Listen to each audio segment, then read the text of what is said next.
আসসালামু আলাইকুম। আমাদের আজকের এসবি সলভ ক্লাস। আমরা গতকালকে বি ভাইরাস সি ভাইরাস এগুলো পড়ছিলাম। নাকি ভয়েস শুনতে পাচ্ছেন? হ্যালো।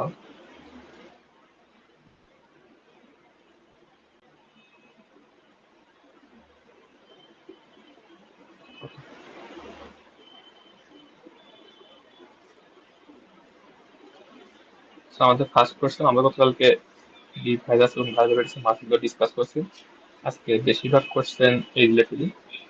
তো ফার্স্ট কোশ্চেন যেটা, which immunological test would most support the diagnosis of acute hepatitis B infection?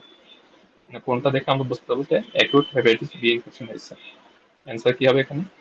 Option আছে E antigen, anti H B E, surface antigen, B virus DNA, আরেকটা আছে immunoglobin N, anti B virus core antibody. Answer কি হবে তাহলে? Text করতে পারেন অথবা unmute করে বলতে পারেন।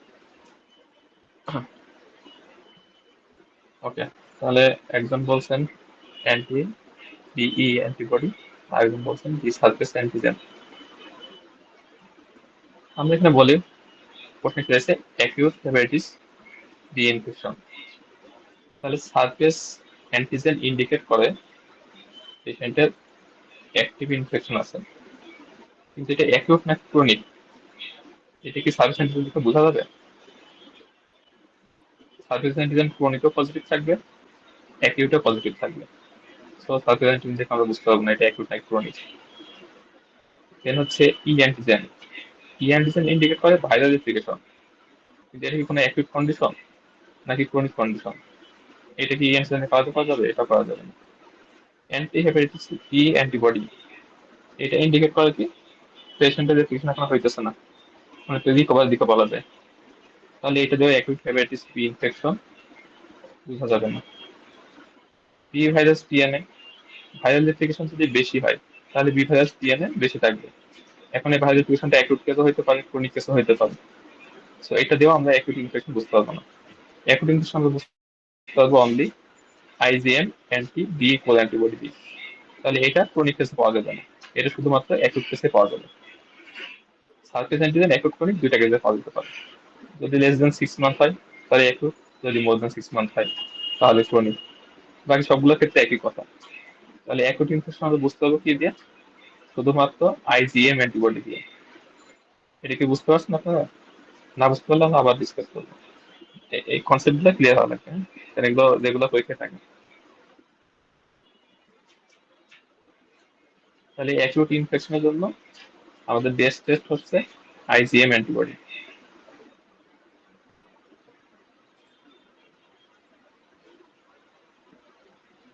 নেক্সট কোশ্চেন,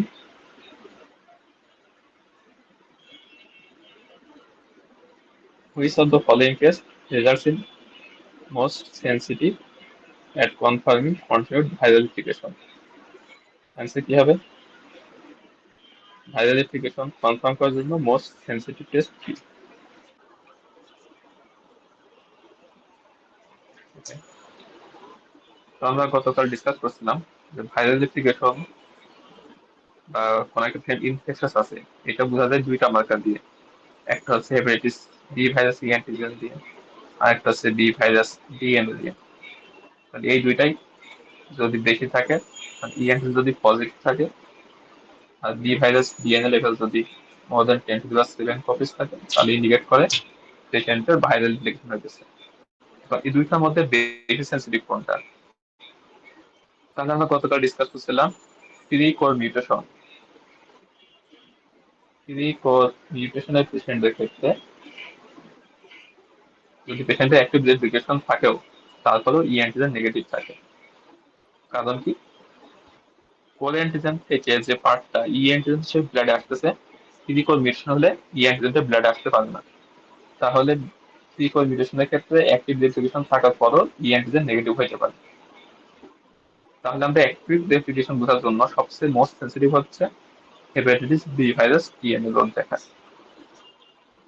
ই অ্যান্টিজেন ভাইরাস রেপ্লিকেশন ইন্ডিকেট করে, ঠিক আছে, কিন্তু অনেক সময় ই অ্যান্টিজেন নেগেটিভ থাকার ফলে পেশেন্টের ভাইরাল ইনফেকশন হতে পারে। এই কন্ডিশনটাকে বলা হয় রিকমিউটেশন বা hepatitis B E antigen negative chronic hepatitis. এই কারণে আমরা বি ভাইরাস যখন ট্রিটমেন্ট করি, ইউজুয়ালি আমরা বি ভাইরাস ডিএন লোডটা দেখি, ই অ্যান্টিজেন আমরা খুব একটা দেখি না।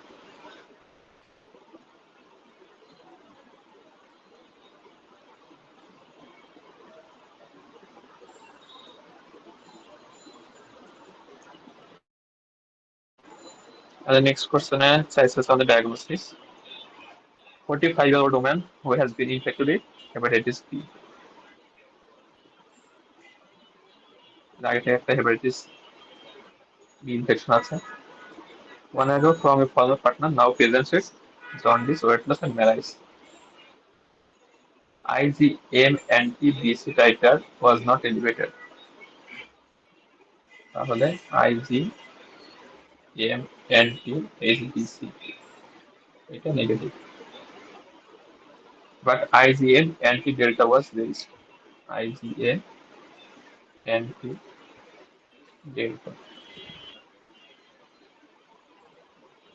along with IgG anti-BC.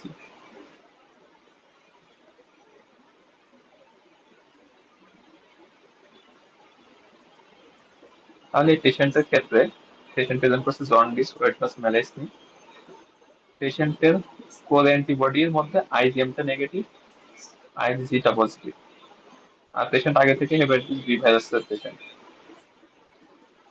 আরেকটা পজিটিভ আছে কি আইজিএম অ্যান্টি ডেল্টা। ডেল্টা বলতে কোন virus patient? Hepatitis B virus. তাহলে এটা যদি আমরা অ্যানালাইসিস করি, তাহলে আইজিএম অ্যান্টি বিসি নেগেটিভ, তার মানে পেশেন্টের কোনো অ্যাকিউট বি ভাইরাস ইনফেকশন নাই। অ্যান্টি বিসি পজিটিভ মানে এটা প্রিভিয়াস কোনো একটা ইনফেকশন আছে।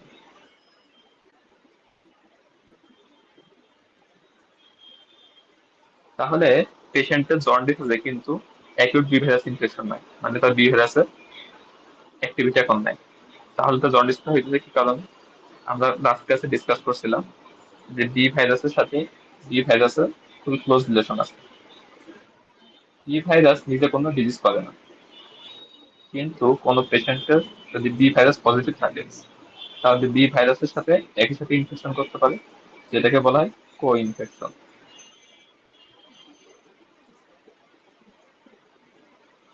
অথবা কোনো পেশেন্টের যদি ক্রনিক হেপাটাইটিস বি থাকে, মানে আগে থেকে বি ভাইরাস ইনফেকশন থাকে, তাহলে সেক্ষেত্রে করতে পারে super infection.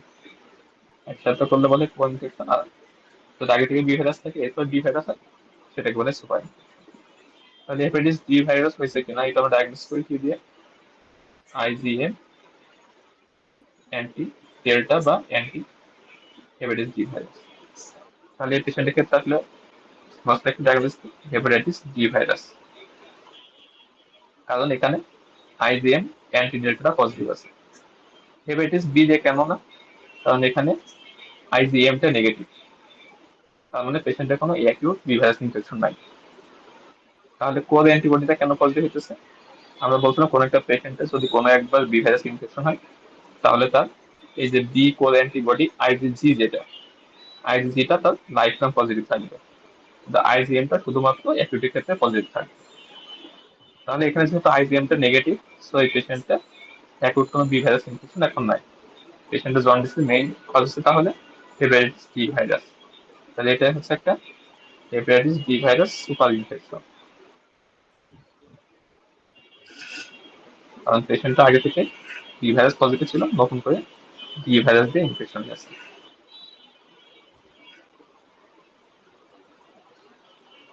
Next question, which test will conclusively establish the presence of this infection? তাহলে হেপাটাইটিস সি ভাইরাসের কনফার্মেটরি টেস্ট কোনটা?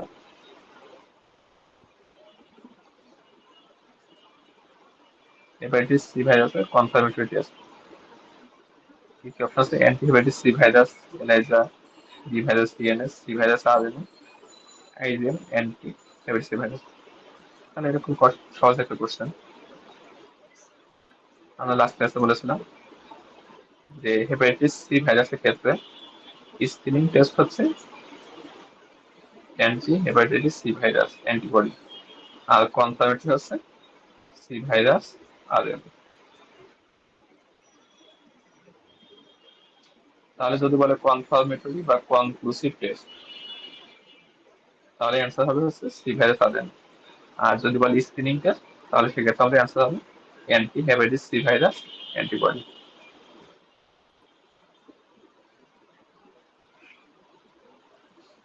এটা খুব একটা ইম্পর্টেন্ট কোশ্চেন না, জাস্ট দিয়ে দেখছো অনেক সময় প্র্যাকটিক্যাল লাইফে লাগে। 60-year-old man with coronary artery disease was found to have gallstone on routine abdominal ultrasonography. He had no history of biliary colic or jaundice. What is the best treatment for this patient? তাহলে গল স্টোনের পেশেন্টের ক্ষেত্রে যদি asymptomatic থাকে তাহলে কোনো treatment দরকার হয় না, আর যদি সিমটোমেটিক থাকে সেক্ষেত্রে কোলেস্ট্রল করতে হবে। জাস্ট এটুকু জানলে হবে। এটা একটা ইম্পর্টেন্ট একটা কোশ্চেন।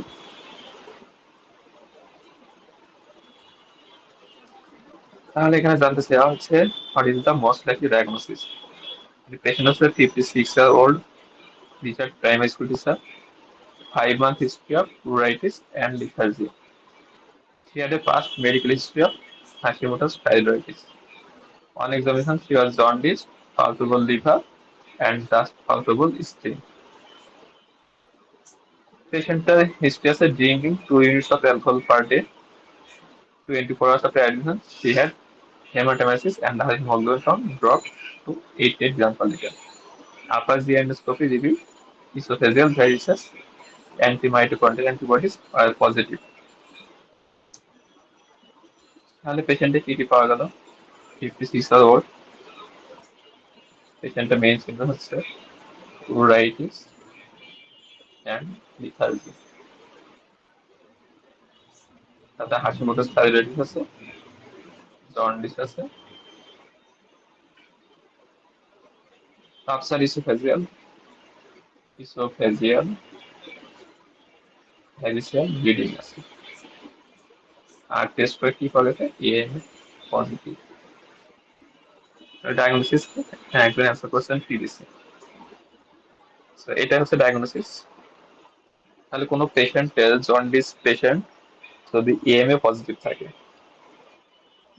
তাহলে ডায়াগনোসিস হবে most likely primary biliary cholangitis। সাথে আর কি কি ক্লু আছে এখানে? পেশেন্টের প্লুরাইটাস আছে। প্লুরাইটাস ইউজুয়ালি আমরা কোথায় পাই? অবস্ট্রাকটিভ জন্ডিসের ক্ষেত্রে। আরেকটা ক্লু কি আছে? পেশেন্টের হাসিমুখে থাইরয়েডিস আছে, মানে একটা অটো ইমিউন ডিজিজ আছে।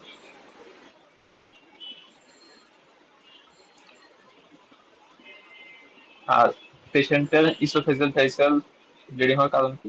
পেশেন্টের পিবিসি থেকে সিরোসিস ডেভেলপ করছে।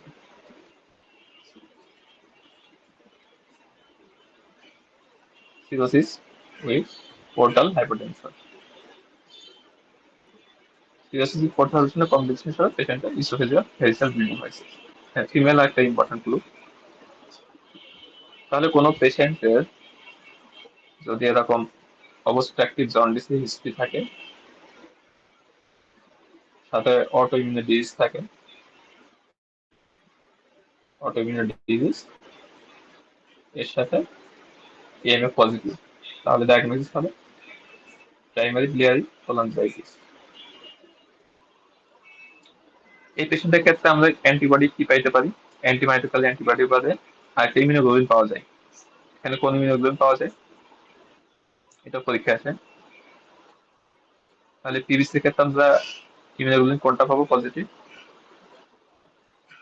Immunoglobulin M, right answer. তাহলে এটা হচ্ছে পিবিসি ক্ষেত্রে গেল। আচ্ছা, পিবিসি পেশেন্টের যদি অ্যান্টিমাইটোকন্ড্রিয়াল অ্যান্টিবডি নেগেটিভ পাই তাহলে আমাদের নেক্সট ইনভেস্টিগেশন কি হবে? মনে করেন অ্যান্টিমাইটোকন্ড্রিয়াল অ্যান্টিবডি নেগেটিভ পাইলাম, তাহলে নেক্সট ইনভেস্টিগেশন কি?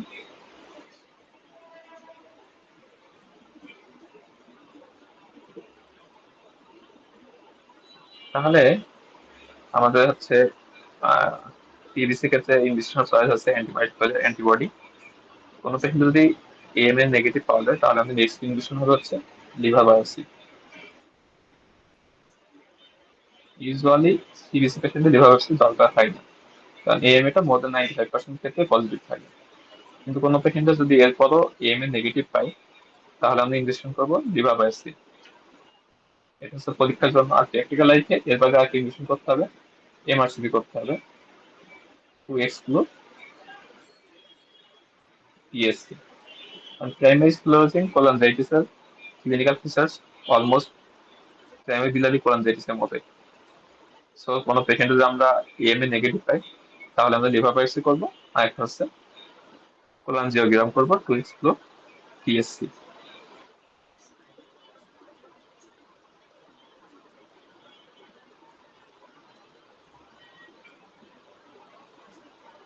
22-year-old man present with unexplained jaundice occurred repeatedly during episodes of fasting or starvation.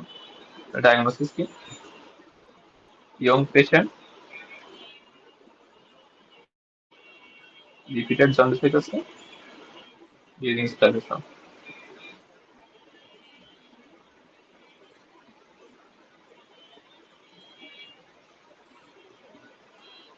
Gilbert syndrome, right answer হচ্ছে গিলবার্ট সিনড্রোম। তাহলে এই ধরনের যদি কোনো ইয়ং পেশেন্ট থাকে যার মানে স্ট্রেসফুল কন্ডিশনে জন্ডিস হইতেছে, সেটা হতে পারে ফাস্টিং কন্ডিশন, হতে পারে প্রেগনেন্সি, হতে পারে ব্লাড ডোনেশন, তাহলে এই ধরনের কন্ডিশনে যদি জন্ডিস হয়, তাহলে পেশেন্টের ডায়াগনোস হচ্ছে গিলবার্ট সিনড্রোম। গিলবার্ট সিনড্রোমে কোন ধরনের বিনোদন বেশি বাড়ে, আনকনজুগেটেড নাকি কনজুগেটেড?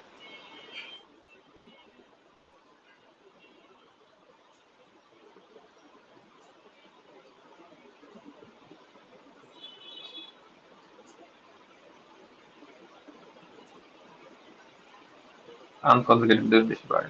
তাহলে এই পেশেন্টটা যদি আমরা ইউরিনারি বিলিরুবিন টেস্ট করি, মানে ইউরিনে যদি বিলিরুবিন চেক করি, তাহলে কি ইউরিনে কোনো বিলিরুবিন পাওয়া যাবে নাকি যাবে না?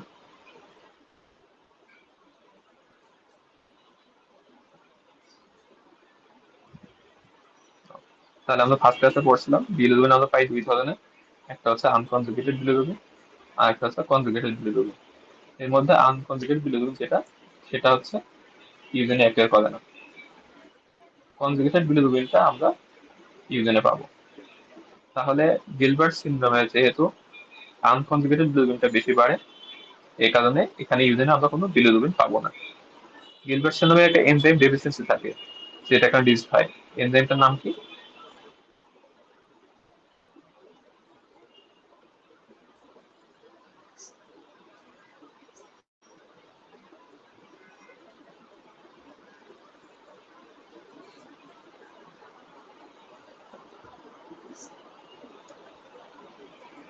তাহলে এনজাইম হচ্ছে এডিপি গ্লুকোমাইল ট্রান্সফারেন্স। তাহলে এই এনজাইমটা ডেফিসিয়েন্সির কারণে মেইনলি গিলবার্ট সিনড্রোমটা হয়। তাহলে এই প্রশ্নগুলো গিলবার্ট সিনড্রোম থেকে এসবি হিসেবে আসতে পারে। It is first question. A patient was diagnosed with acute pulmonary aortic failure. Which virus infection is most likely to be responsible for this? তাহলে কোন কোন ভাইরাস এখন পালমোনারি হেপাটিক ফেলা করতে পারে? আমরা আগের দিন পড়ছিলাম। মোস্ট কমন হচ্ছে হেপাটাইটিস এ, আর একটা হচ্ছে হেপাটাইটিস ই, আর একটা হচ্ছে রিয়াল হেপাটাইটিস বি ভাইরাসও করতে পারে। তাহলে এখানে অ্যান্সার হবে হেপাটাইটিস এ ভাইরাস।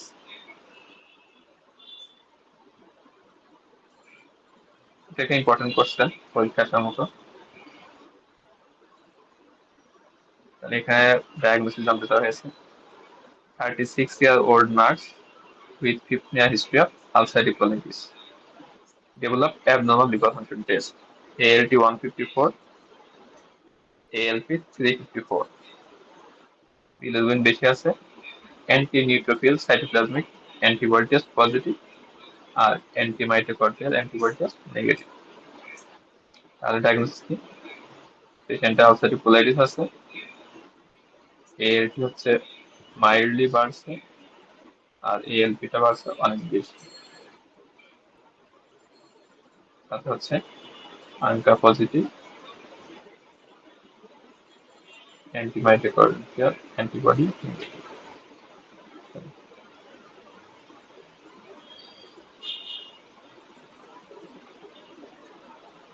এই পেশেন্টের ডায়াগনোসিস কি হবে? আমরা বলছিলাম জন্ডিসের ক্ষেত্রে আমরা ফার্স্ট দেখবো লিভার ফাংশন টেস্ট। তাহলে এখানে লিভার ফাংশন টেস্টটা কি হবে না, কোলেস্টেটিক প্যাটার্ন,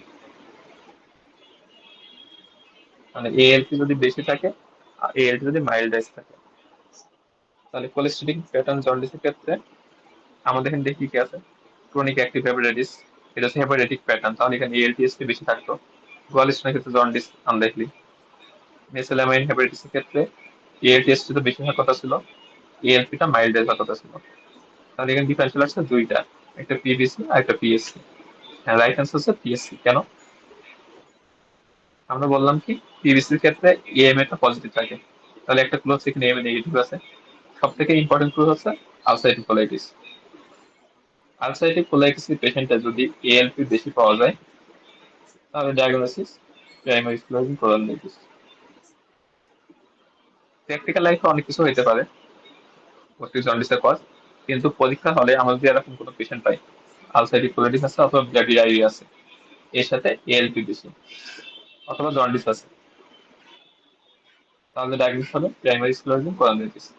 অন্য কোনো কিছু চিন্তা করা দরকার নেই। প্রাইমারি স্ক্লেরোসিস কোলাইটিসের ক্ষেত্রে আরেকটা অ্যান্টিবডি পজিটিভ থাকবে, সেটা হচ্ছে টিআঙ্কা। এখানে শুধু আঙ্কা লিখছে, এটা ইউজুয়ালি টিআঙ্কাটা পজিটিভ পাওয়া যেতে পারে। তাহলে এখান থেকে লার্নিং পয়েন্ট হচ্ছে আলসাইটিক কোলাইটিস বা ব্ল্যাক ডায়রিয়া এর সাথে যদি এলপি বেশি থাকে বা জন্ডিস থাকে বা অবস্ট্রাকটিভ প্যাটার্ন জন্ডিস থাকে, তাহলে আমাদের ডায়াগনোসিস হবে প্রাইমারি স্ক্লেরোসিস কোলাইটিস। এক্ষেত্রে ইনভেস্টিগেশন অফ চয়েস কি হবে?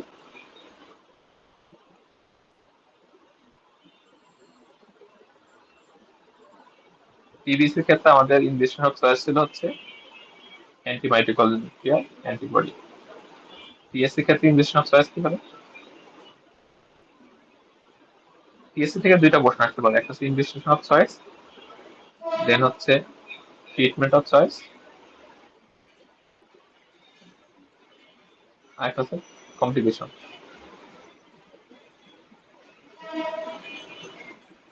কমপ্লিকেশন বা কোন ক্যান্সার বেশি হতে পারে, এই তিনটা কোশ্চেন আসতে পারে। তাহলে পিএসসি ক্ষেত্রে আমরা কি ইনভেস্টিগেশন করবো?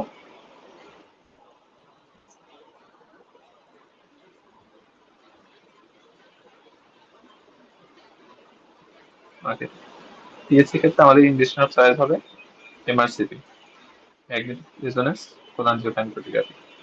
ট্রিটমেন্ট অফ চয়েস হবে also deoxycholic acid, deoxycholic acid. আর পেশেন্টের কন্ডিশন বা কোন ম্যালিগন্যান্সি রিস্ক বেশি থাকতে পারে, এটা হচ্ছে কোলাঞ্জিওকার্সিনোমা, আর একটা হচ্ছে কোলন ক্যান্সার। তাহলে পিএসসি পেশেন্টের দুইটা ক্যান্সার হওয়ার রিস্ক থেকে বেশি, এর মধ্যে একটা হচ্ছে কোলাঞ্জিওকার্সিনোমা আর একটা হচ্ছে কোলন ক্যান্সার। তাহলে কোলন পিএসসি থেকে এই তিনটা চারটে কোশ্চেন আসতে পারে।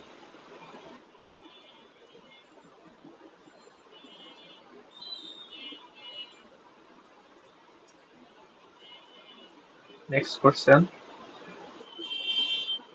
35-year-old office worker present with 5 month history of intermittent right-sided abdominal pain, সাথে watery diarrhea, intermittent vomiting, weight loss of 1:.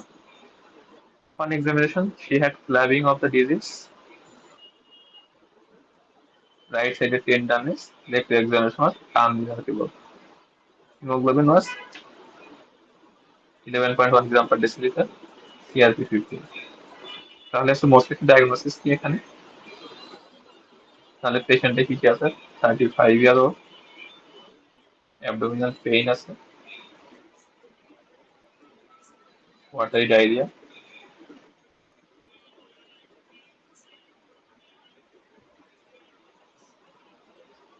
তারপর হচ্ছে অ্যানিমিয়া আছে,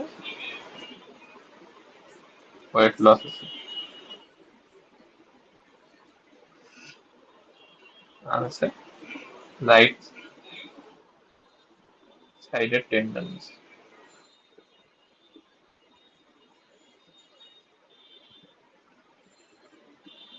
এখানে ডায়াগনোসিস কি হবে?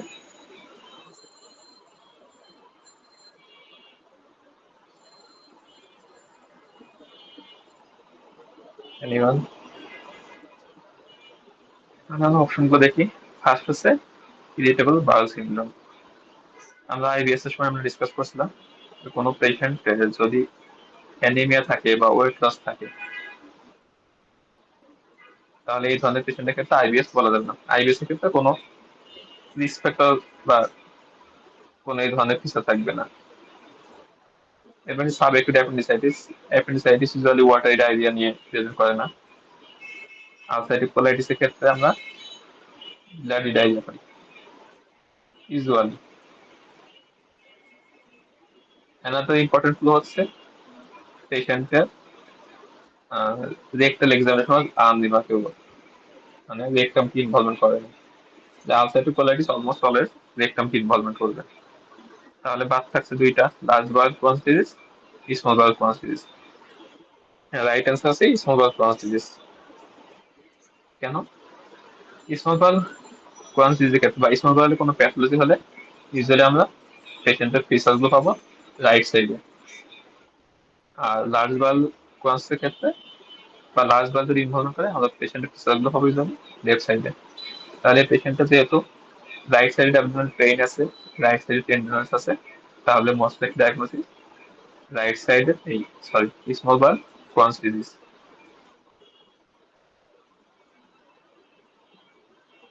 এই ক্ষেত্রে যদি আমাদের পেশেন্টের মানে এই ধরনের একটা সিনারি দিয়ে যদি কোশ্চেন করে যে নেক্সট ইনভেস্টিগেশন কি করবো বা ফার্স্ট লাইন বা নেক্সট টেস্ট, তাহলে এখানে কি টেস্ট করবো আমরা, আর কনফার্মেশন করার জন্য কি করবো।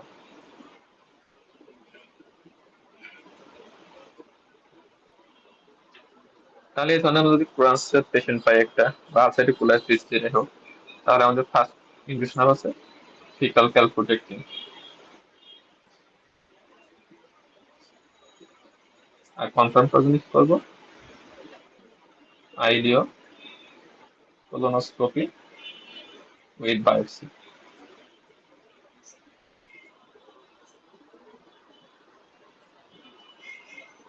এরপর দেখি নেক্সট কোশ্চেন কি আছে। ওকে, একটা ইম্পর্টেন্ট কোশ্চেন।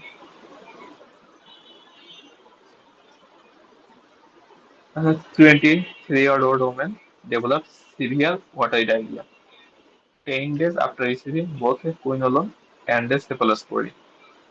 তাহলে 23-year-old woman severe watery diarrhea,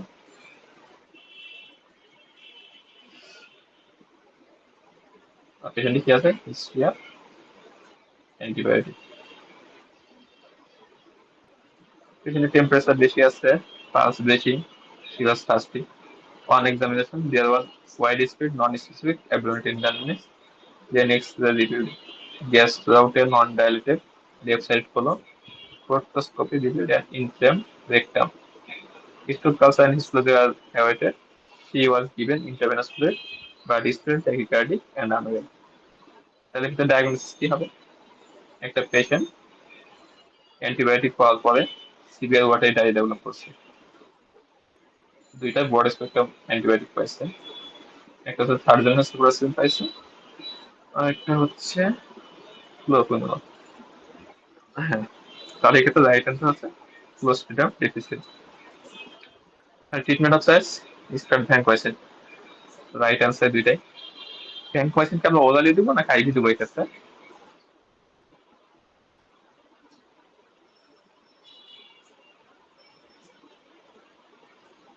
তাহলে ক্লোস্ট্রিডিয়াম ডিফিসিটের ক্ষেত্রে আমরা ওরাল ভ্যানকোয়েসিন দিব। ইউজুয়ালি মেনিনজাইটিস বা নন্ডিটিস আমরা দিই আইভি ভ্যানকোয়েসিন, কিন্তু সিডোমোনাস কোলাইটিস এই ডিজিজের ক্ষেত্রে আমরা ভ্যানকোয়েসিন দেবো ওরালি। ওরালি দিলে হচ্ছে ভ্যানকোয়েসিনটা অ্যাবসর্পশন হয় না এবং গাটে বেশি কাজ করে।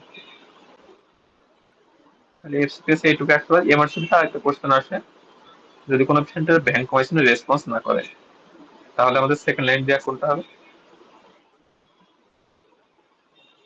আমরা পেশেন্টের ভ্যানকোয়েসিন দিলাম, রেসপন্স করলো না, নেক্সট ট্রিটমেন্ট অফ চয়েস কি হবে? আপনার জানলে টেক্সট করেন, নাহলে আমরা পরে অ্যান্সার করবো।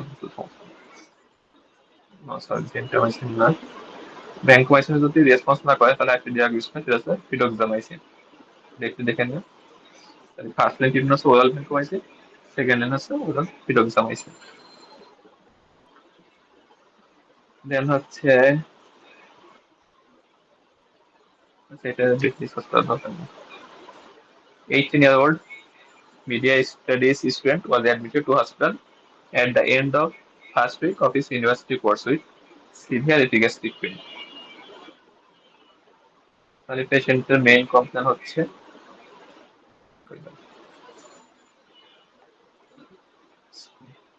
Severe epigastric pain. ক্লিনিক্যাল মধ্যে কি কি আছে? ডাব্লিউবিসি কাউন্ট বেশি আছে, সিআরপি বেশি আছে, আর এমআইএলএস ভেরি হাই লেভেল। তাহলে এক্ষেত্রে ডায়াগনোসিস কি? সিভিয়ার এপিগ্যাস্ট্রিক পেইনের সাথে যদি ভেরি হাই লেভেল এমআইএলএস থাকে,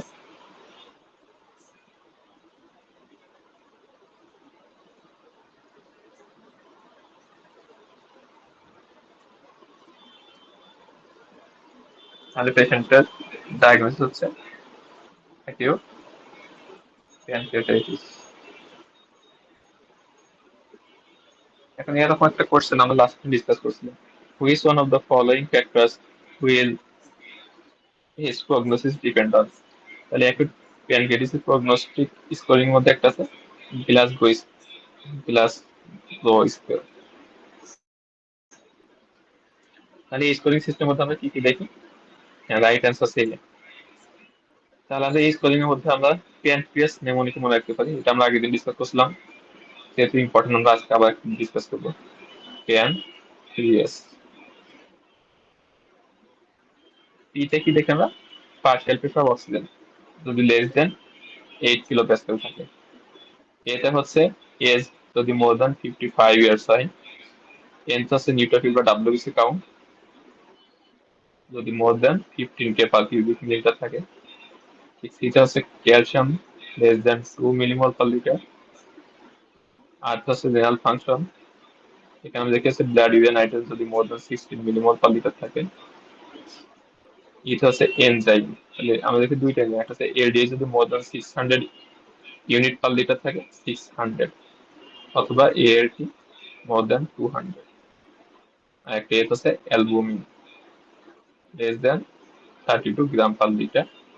এস হচ্ছে সুগার বা আরবিএস যদি মোর দ্যান 10 মিলিমোল/লিটার থাকে। তাহলে এই পয়েন্টগুলো মুখস্থ থাকা লাগবে। এই স্কোরিং সিস্টেম অনেক সময় পরীক্ষা দিয়ে দিতে পারে, যে কোনো একটা পয়েন্ট এইভাবে দিয়ে দিতে পারে, অথবা কয়েকটা ভ্যালু দিয়ে বলতে পারে যে which factor will determine his prognosis. তাহলে প্যানক্রিয়াস এই নেমোনিকটা মনে রাখা লাগবে, প্রত্যেকটা ভ্যালুটা মুখস্থ করা লাগবে। যদি একটু কঠিন তারপর এটা মুখস্থ করতে হবে।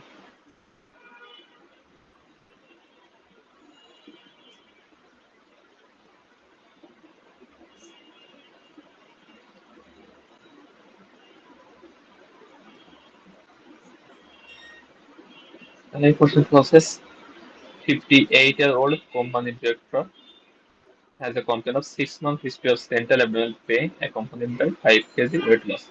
তাহলে abdominal pain আছে, weight loss আছে, আর হিস্ট্রির মধ্যে আছে স্মোকিং হিস্ট্রি আছে, আর সোশ্যাল ড্রিঙ্কিং হিস্ট্রি আছে। ইংলিশের মধ্যে হিমোগ্লোবিন নর্মাল, ডাব্লিউসি সিআরপি সবই নর্মাল, এমআইএলএস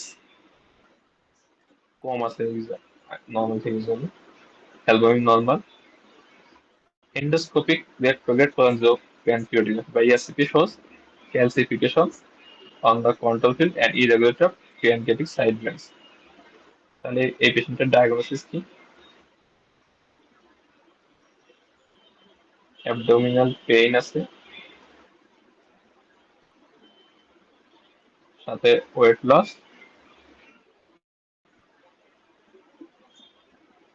আর ইএসসিপি তে প্যানক্রিয়াটিক ক্যালসিফিকেশন পাওয়া গেছে।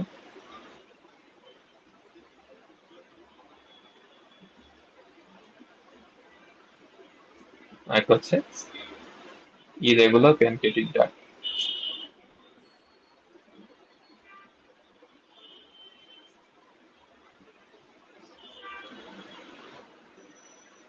ইয়েস, এখানে রাইট অ্যান্সার হচ্ছে ক্রনিক প্যানক্রিয়াটাইটিস। তাহলে পেশেন্টের ডায়াগনোসিস হচ্ছে ক্রনিক ক্যালসিফিক প্যানক্রিয়াটাইটিস।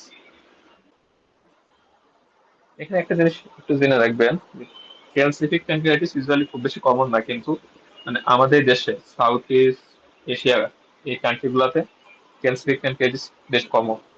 তাহলে পেশেন্টের ডায়াগনোসিস হচ্ছে ক্রনিক ক্যালসিফিক প্যানক্রিয়াটিস বা ক্রনিক প্যানক্রিয়াটিস যেটা বলে। প্রশ্ন চাইছে আমাদের, which one of the following would give him symptomatic relief from pain. তাহলে কোন ট্রিটমেন্টটা দিলে পেশেন্টের পেইন রিলিফ হবে? তাহলে এখানে অপশন কি কি আছে? এটা হচ্ছে ক্রিয়ন বা সিরিয়ন যেটা বলি, এটা হচ্ছে একজন pancreatic enzyme. Yes, right answer হচ্ছে ডি, ওপিয়াটস। তাহলে এখানে যে কয়টা ট্রিটমেন্ট অপশন আছে সব কটাই প্যানক্রিয়াটিসের ট্রিটমেন্টে আমরা ইউজ করি। এর মধ্যে এ, সি আর ই, এই তিনটি ইউজ করা হয় মেইনলি হচ্ছে মেল অ্যাবজর্পশনের প্রিভেন্ট করার জন্য, মেল অ্যাবজর্পশনের ট্রিটমেন্ট। আর পেইনের ট্রিটমেন্টের জন্য আমাদের ফার্স্ট লাইন বা সিমটোমেটিক জন্য আমরা দিই হচ্ছে ওপিওয়েডস। এর বাইরে এনএসআইডি দেওয়া হতে পারে, টিসিএ বা ট্রাইসাইক্লিক অ্যান্টিডিপ্রেসেন্ট ইউজ করতে পারে। এখানে যদি ওপিওয়েডস আছে এখানে অ্যান্সার হবে ওপিওয়েডস। আর যদি এরকম মেডিকেশন রেসপন্স না করে সেক্ষেত্রে আমাদের সার্জিক্যাল বন্ধন প্রসিডিউর আমরা দায়িত্ব। এই পেশেন্টের অ্যামাইলেসটা কেন কম আছে বলতে পারবেন কেউ? পেশেন্টের তো পেনক্রিয়াটিস আছে, অ্যামাইলেস তো বেশি থাকার কথা ছিল।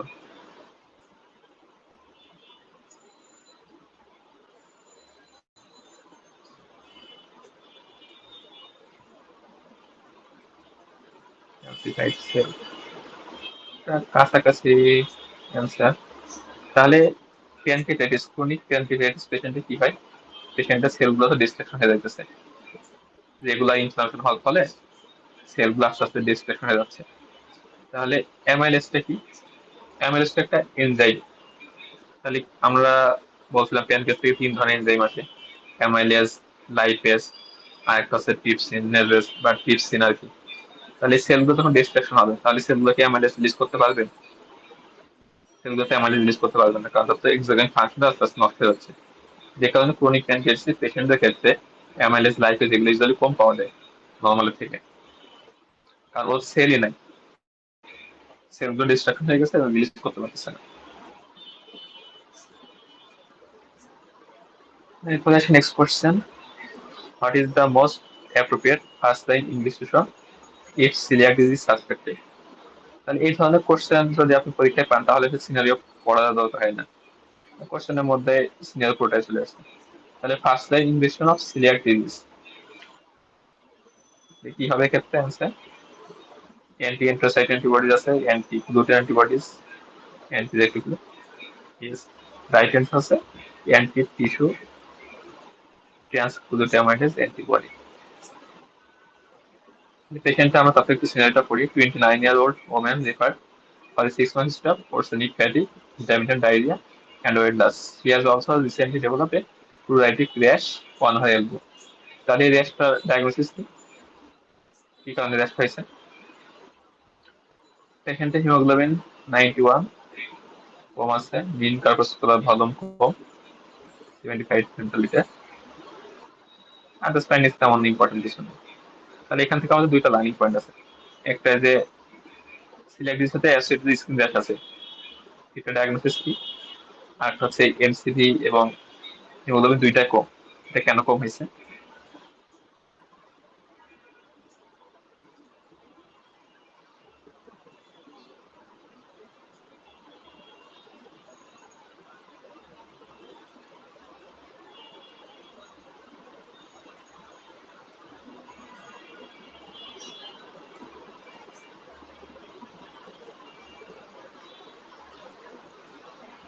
তাহলে সিলিয়াক ডিজিজটা আমাদের জন্য পরীক্ষার জন্য খুবই ইম্পর্টেন্ট। আপনি পোস্ট গ্রাজুয়েশন পরীক্ষা দিবেন আর সিলিয়াক ডিজিজের কোশ্চেন পাবেন না, এটা খুবই আনলাইকলি। কোনো কোনো একটা পরীক্ষায় সিলিয়াক ডিজিজের কোশ্চেন পাবেন। তাহলে সিলিয়াক ডিজিজে কি কোশ্চেন আসতে পারে আমরা সেগুলো একটু ডিসকাস করি। আপনার চাইলে অ্যান্সার করতে পারেন টেক্সট করে অথবা আনমিউট করে অ্যান্সার করতে পারেন, তাহলে আমি অ্যান্সার বলে দেবো। তাহলে সিলিয়াক ডিজিজ থেকে ফার্স্ট যে কোশ্চেন আসে, সিলিয়াক ডিজিজে একটা এইচএল অ্যাসোসিয়েশন থাকে, কোনটা থাকে?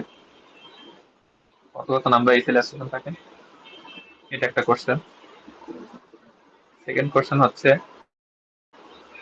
সিলিয়াক ডিজিজের সাথে অ্যাসোসিয়েটেড স্কিন কন্ডিশন কি থাকে?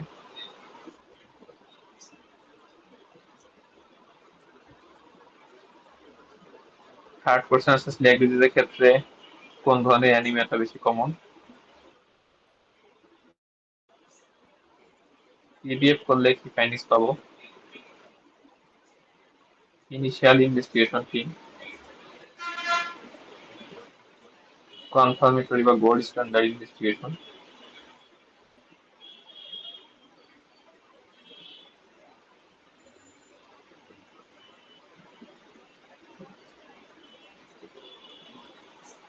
দেন হচ্ছে কমপ্লিকেশন।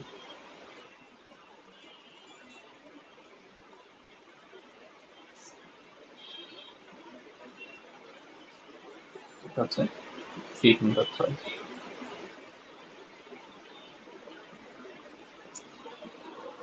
তাহলে ফার্স্ট হচ্ছে এই সেলে কি কিছু থাকবে, একটা এই সেলে রাইট আনসার কোশ্চেন থাকবে, এই সেলে ডিকিউ 2 আর ডিকিউ 8 দুইটা থাকতে পারে।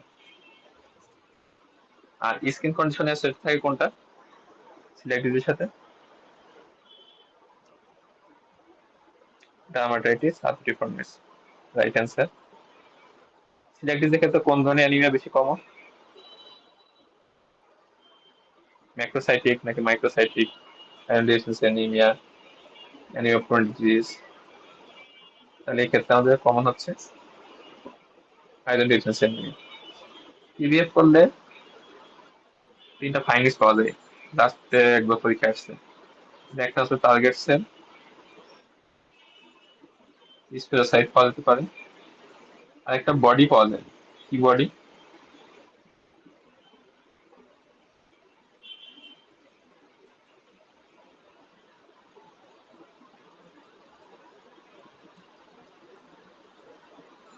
Higher Jolly body. তাহলে এটা লাস্ট একটা এফসিএস একটা পরীক্ষায়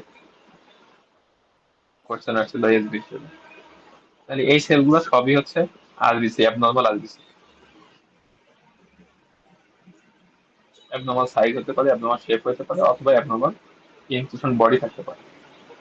নর্মালি এই সেলগুলা স্প্লেনটা ডিস্ট্রাকশন হয়ে যায়। স্প্লেন যখন দেখে অ্যাবনর্মাল কোনো সেল আছে, সেটা সাইজ হোক, অ্যাবনর্মাল বা শেপ হোক, অথবা সেলের মধ্যে কোনো ইনক্লুশন বডি আছে, স্প্লেন কি করে ওই সেলটাকে ডিস্ট্রাকশন করে দেয়। সিলিয়াক ক্ষেত্রে সমস্যা কি? সিলিয়াক ডিজিজের স্প্লেনটা হাইপো ফাংশন থাকে। তাহলে সিলিয়াক ডিজিজের একটা অ্যাসোসিয়েটেড কন্ডিশন হচ্ছে হাইপোস্প্লেনিজম। সিলিয়াক ডিজিজের দেখবেন একটা বক্স আছে, ওখানে লেখা আছে হাইপোস্প্লেনিজম। তাহলে এই কারণে সিলিয়াক ডিজিজের লিভারটা ঠিক মতো ফাংশন করতে পারে না, এই সেলগুলো তখন আর ডিস্ট্রাকশন হয় না, সেলগুলো তখন পেরিফেরাল ব্লাড করলে পাওয়া যায়। ইনিশিয়াল ইনভেস্টিগেশন আমরা বললাম কি একটু আগে পড়লাম যে অ্যান্টি টিস্যু ট্রান্সক্লুটামিজ অ্যান্টিবডি অথবা অ্যান্টি এন্ডোমাইসিন অ্যান্টিবডি করতে পারে। সিলিয়াক ডিজিজের ক্ষেত্রে একটা ইমিউনোগ্লোবিন ডেফিসিয়েন্স থাকে। কোন ইমিউনোগ্লোবিন ডেফিসিয়েন্স থাকে সিলিয়াক ডিজিজের মতো? GAMED এ। তাহলে সিলিয়াক ডিজিজে IgA ডেফিসিয়েন্সি থাকতে পারে। আমরা যে অ্যান্টি টিটিজি অ্যান্টিবডি দেখি অথবা এন্ডোমাইসিন অ্যান্টিবডি, এগুলো হচ্ছে IgA টাইপ। এখন সিলিয়াক ডিজিজের পেশেন্ট আমরা বললাম কি IgA ডেফিসিয়েন্সি থাকতে পারে। তাহলে আপনি কোনো একটা পেশেন্টের অ্যান্টি টিটিজি অথবা অ্যান্টি এন্ডোমাইসিন অ্যান্টিবডি করলেন, সেই পেশেন্টের যদি IgA ডেফিসিয়েন্সি থাকে, তাহলে আপনি কি রিপোর্ট কি পাবেন? পজিটিভ পাবেন? রিপোর্ট পাবেন নেগেটিভ। তাহলে আমাদের নেক্সট স্টেপ কি হবে? কোন একটা পেশেন্ট আপনি সিলিয়াক ডিজিজ চিন্তা করতেছেন, অ্যান্টিবডি করতে দিলেন, টেস্ট আসলে নেগেটিভ। তাহলে নেক্সট স্টেপ কি হবে? আমরা এর আগে ডিসকাস করছিলাম, এটা হচ্ছে এমআরসিপি কোশ্চেন। তাহলে পেশেন্টের সিলিয়াক ডিজিজ ফিচার আছে, আপনি অ্যান্টিবডি করছেন, পাইছেন নেগেটিভ। তাহলে আপনার নেক্সট স্টেপ হবে সেরা IgA লেভেল চেক করা। আমাদের নোটস আছে, ওইটা তো এটা লেখা আছে। তাহলে কোনো পেশেন্ট সিলিয়াক ডিজিজ যদি অ্যান্টিবডি নেগেটিভ আসে, আমাদের নেক্সট স্টেপ সেরাম IgA লেভেল চেক করা। যদি IgA লেভেল আপনি নর্মাল পান, তাহলে তো আপনি চিন্তা বুঝতে পারছেন সিলিয়াক ডিজিজ নাই, অন্য কিছু চিন্তা করতে হবে। আর যদি IgA লেভেল কম পান, তার মানে পেশেন্ট IgA ডেফিসিয়েন্সি আছে, এই কারণে ফলস নেগেটিভ রেজাল্ট আসছে। তাহলে সেক্ষেত্রে আমরা IgG অ্যান্টিবডি দেখবো। এরপর হচ্ছে কনফার্ম করার জন্য স্মল বয়েল বায়োপসি করবো। Small bowel biopsy. তাহলে কোনো পেশেন্টের অ্যান্টিটিটিজি, এটা প্র্যাকটিক্যাল লাইফও জরুরি। আপনি অ্যান্টিটিটি যদি নেগেটিভ পান, তাহলে আপনার নেক্সট IgA লেভেলটা অবশ্যই চেক করতে হবে। এটা অনেক সময় আপনার স্যাররা ভাইবে জিজ্ঞেস করতে পারে, পরীক্ষা আসতে পারে, প্র্যাকটিক্যাল লাইফে এটা সলিউশন দিতে পারে। এরপর আমরা বললাম কি কনফার্মেটরি ইন্ডেক্স হচ্ছে স্মল বায়োল বায়োপসি। স্মল বায়োল বায়োপসির ক্ষেত্রে সবচেয়ে ইম্পর্টেন্ট হচ্ছে এখানে ক্রিপ্টে কি ধরনের চেঞ্জ পাবো আমরা। আমরা দুইটা ডিজিজে ক্রিপ্টে চেঞ্জ পাই। ক্রিপ্টে তো অনেক ডিজিজ চেঞ্জ হতে পারে, পরীক্ষার জন্য ইম্পর্টেন্ট আছে দুইটা, ক্রিপ্ট হাইপোপ্লাসিয়া আর হচ্ছে ক্রিপ্ট অ্যাবসেস। তাহলে কোনটা কোন ডিজিজে পাওয়া যায়? হাইপোপ্লাসিয়া পাওয়া যায় কোথায়?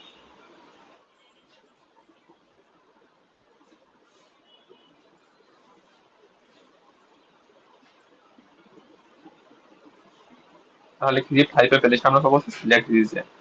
আর ক্রিপ্ট অ্যাবসেস কোথায় পাবো? না,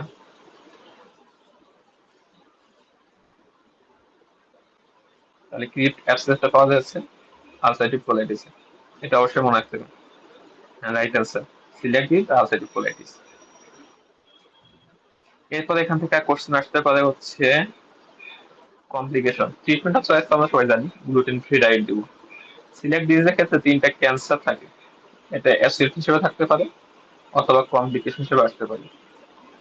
তাহলে এটা পরীক্ষা এমসিকিউ বা সিঙ্গেল হিসেবে আসতে পারে। কি কি ক্যান্সার হতে পারে সিলিয়াক ডিজিজের পেশেন্টের?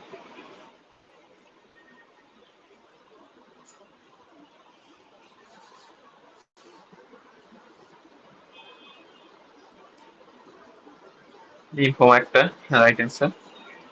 এগুলো এন্টেরোপ্যাথি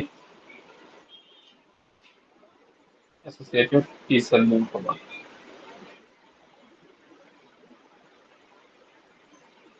টি সেল লিম্ফোমা একটা, আর দুইটা কি কি হতে পারে? একটা হতে পারে ইসোফেজিয়াল কার্সিনোমা।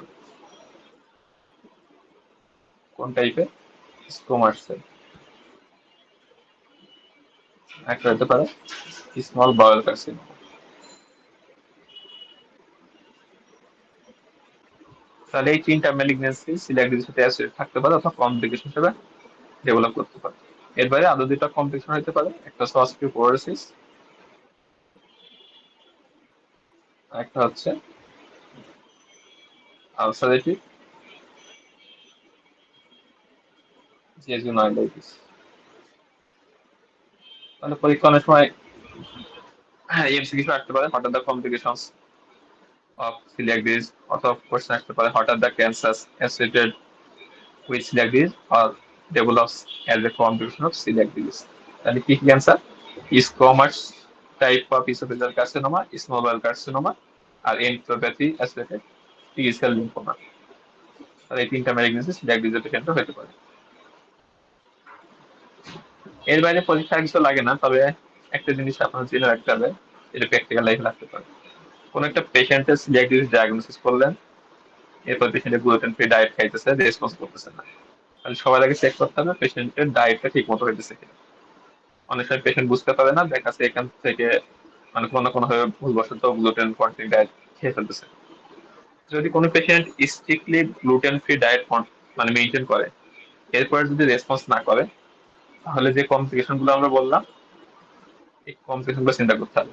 পেশেন্টের লিম্ফোমা ডেভেলপ করছে, এটা একটা ইম্পর্টেন্ট ডিফারেন্সিয়াল সিলিয়াক ডিজিজ।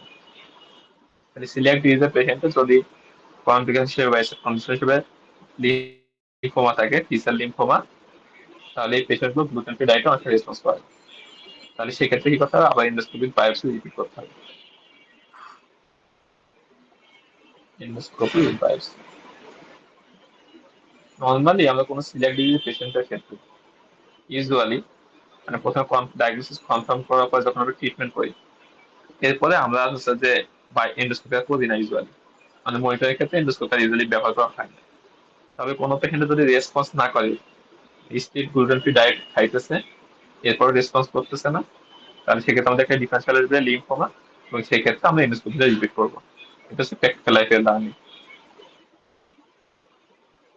আর আরেকটা জিনিস জেনে থাকা লাগবে, সেটা হচ্ছে কোনো পেশেন্টের সিলিয়াক ডিজিজের ক্ষেত্রে যদি আমরা এন্ডোস্কোপি করতে চাই, তাহলে এই পেশেন্টের একটা নির্দিষ্ট পিরিয়ড পর্যন্ত তাকে গ্লুটেন কন্টেইন ডায়েট খাইতে হবে। এটা কি বোঝা গেছে? মানে গ্লুটেন ডায়েট খাওয়ার পরে এন্ডোস্কোপি করতে হবে, তা না হলে ফাইন্ডিংস পাওয়া যাবে না। কিন্তু আমরা হচ্ছে সিলেক্ট ডিজে এন্ডোস্কোপি এবং বায়োপসি করলে কি পাই? ভিলাস অ্যাট্রোফিটা পাই। কোনো পেশেন্ট যদি গ্লুটেন কন্টিনিউ ডায়েট কন্টিনিউ করে তারপরে আমরা এটা পাবো। ঠিক আছে? তাহলে কোনো পেশেন্ট আপনি গ্লুটেন ফ্রি ডায়েট যদি খেয়ে থাকে, মানে গ্লুটেন সে খাচ্ছে না, এরপর যদি আপনি এন্ডোস্কোপি করেন তাহলে পেশেন্টের ফাইন্ডিংস নাও পেতে পারে। তাহলে অনেক সময় এই মাসের পরীক্ষায় আসে যে হচ্ছে কোনো পেশেন্ট আপনি এন্ডোস্কোপি করতে যাচ্ছেন, সেক্ষেত্রে প্রিকশন কি? তাহলে একটা প্রিকন্ডিশন হচ্ছে পেশেন্টকে গ্লুটেন কন্টিনিউ ডায়েট কন্টিনিউ করতে হবে, এরপর আপনি এন্ডোস্কোপি এবং বায়োপসি করবেন। তাহলে সিলেক্ট ডিজিজ থেকে মোটামুটি এই কোশ্চেনগুলো আসতে পারে। সিলেক্ট ডিজিজটা খুব ভালো লাগে পড়তে হবে কিন্তু, এখান থেকে কোশ্চেন অলমোস্ট যেগুলো আসে। তাহলে আজকে আমাদের এই কোশ্চেনগুলো ছিল। আমাদের কালকে আগের দিন আমরা হেপাটোলজি 4 ক্লাস করবো, ওখানে আমাদের পিবিসি পিএসসি এগুলো ডিটেলস ডিসকাস করবো। পিবিসি পিএসসি কি কি লাগবে। তাহলে কোনো কোশ্চেন আছে? কোনো কোশ্চেন থাকলে করতে পারেন, না হলে আজকে ক্লাস আমরা এখানে শেষ করবো। আচ্ছা, আমরা যে এর যে ডিসকাস গুলো করতেছি এগুলো কোশ্চেন গুলো নিয়ে হচ্ছে ফার্স্ট পেজ থেকে, কিন্তু এর সবগুলো ডেভিশন আছে এবং প্রত্যেকটা কোশ্চেনই এফসিবিএস আসার মতো। আচ্ছা, সো যে টপিক গুলো আমরা ডিসকাস করলাম এই টপিক গুলো দেখবেন যে পয়েন্ট গুলো আমরা ডিসকাস করছি সবগুলো ডেভিশন আছে, সেই পয়েন্ট গুলো ভালো করে পড়ে রাখবেন। পরীক্ষা এখান থেকে মোটামুটি শিওর থাকেন যে কোশ্চেন আসবে। তো এই টপিক কোনোটাই মিস করা যাবে না। আর ফার্স্ট টেস্টে যেগুলো টপিক আছে ইম্পর্টেন্ট না বা মানে এফসিএস আসার মতো না, সেগুলো আমরা এখানে আলোচনা করি না। তো যে ডিজিজ গুলা বা যে পয়েন্ট গুলো আমরা বা যে কোশ্চেন গুলো ডিসকাস করছি এগুলো অবশ্যই ভালো করে পড়ছে আছে, পরীক্ষায় পাবেন। তো প্র্যাকটিক্যাল লাইফও এগুলো ফেস করবেন এগুলা। তো তাহলে আজকে ক্লাস আমাদের পর্যন্ত। সবাইকে ধন্যবাদ। আসসালামু আলাইকুম। অনেক